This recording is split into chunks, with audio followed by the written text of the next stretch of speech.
বাংলাদেশের রাজনৈতিক জগতে তারেক রহমানকে অনেকে কথ্যভাবে খাম্বা তারেক নামে চেনেন।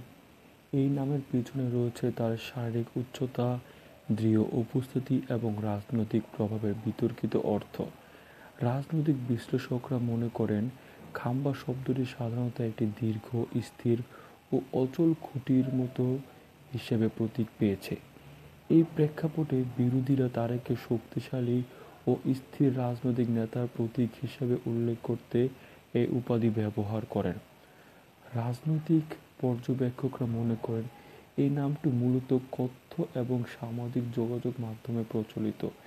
এটি অফিসিয়াল কোনো উপাধি নয়, বরং সমালোচনা ও ব্যঙ্গাত্মকভাবে ব্যবহৃত হয়ে থাকে। বিরোধী দলের রাজনৈতিক নেতারা মন্তব্য করেন, তারেক রহমান রাজনৈতিক প্রভাব দেশে দীর্ঘ সময় ধরে দৃঢ় এবং কখনো কখনো এটি বিতর্কিত সমালোচনা কেন্দ্রবিন্দুতে পরিণত হয়। এক বিশ্লেষক বলেন, খাম্বা তারেক শুধু একজন ব্যক্তি নয়, তার রাজনৈতিক অবস্থানকে প্রতীকীভাবে দেখানো হচ্ছে। এটি তার প্রভাবের সঙ্গে সম্পর্কিত। অন্যদিকে আরেক সমর্থক এই নামটি নেতৃস্থানীয় ব্যক্তি একটি প্রতীক হিসেবে ব্যবহার করেন। তারা মনে করেন, এটি তার দৃঢ় এবং রাজনৈতিক স্থিতিশীলতাকে একটি প্রতীক ও যার জনপ্রিয়তা রাজনৈতিক উপস্থিতি প্রমাণ করেছে। সামাজিক যোগাযোগ মাধ্যমে এবং জনপ্রিয় মিডিয়ায় এই নামের ব্যবহার সবচাইতে বেশি। বিশেষ করে রাজনৈতিক আলোচনায় বিরোধীদের কথ্যভাবে খাম্বা তারেক শব্দটি ব্যবহার করেন, তার রাজনৈতিক অবস্থানকে ব্যঙ্গাত্মকভাবে তুলে ধরেন। অন্যদিকে সমর্থক এটিকে রাজনৈতিক শক্তি ও নেতৃত্বের প্রতীক হিসেবে দেখানো হয়। রাজনৈতিক বিশ্লেষকরা বলেছেন, এমন নাম বা উপাধি রাজনৈতিক প্রতীক হিসেবে খুব গুরুত্বপূর্ণ ভূমিকা পালন করে।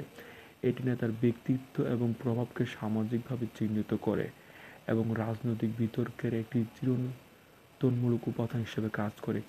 যদিও কিছু সোর্স এটা বলেছেন যে তারেক রহমান বাংলাদেশের গ্রাম্য অঞ্চলে বিদ্যুৎ দেওয়ার নাম করে খাম্বা লাগিয়েছেন এবং খাম্বা লাগানোর পরবর্তীতে তাদের কাছ থেকে টাকা নিয়ে পালিয়ে যান, কিন্তু পরবর্তীতে কোনো প্রকার সাহায্য সহযোগিতা না করেন এবং তার হাস্যরসাত্মকভাবেই এই খাম্বা শব্দটি ব্যবহার করেন খাম্বা তারেক হিসেবে। উপসংহার: খাম্বা তারেক শুধু একটি কথ্য নাম নয়, এটি বাংলাদেশের রাজনৈতিক তারেক রহমানের দৃঢ় রাজনৈতিক অবস্থান, সমালোচনা কেন্দ্রবিন্দু এবং সামাজিকভাবে স্বীকৃত রাজনৈতিক প্রতীক হিসেবে পরিচিত। ভবিষ্যতে রাজনৈতিক আলোচনার সময় এটি উল্লেখযোগ্য নাম হিসেবেই থাকবে। ধন্যবাদ।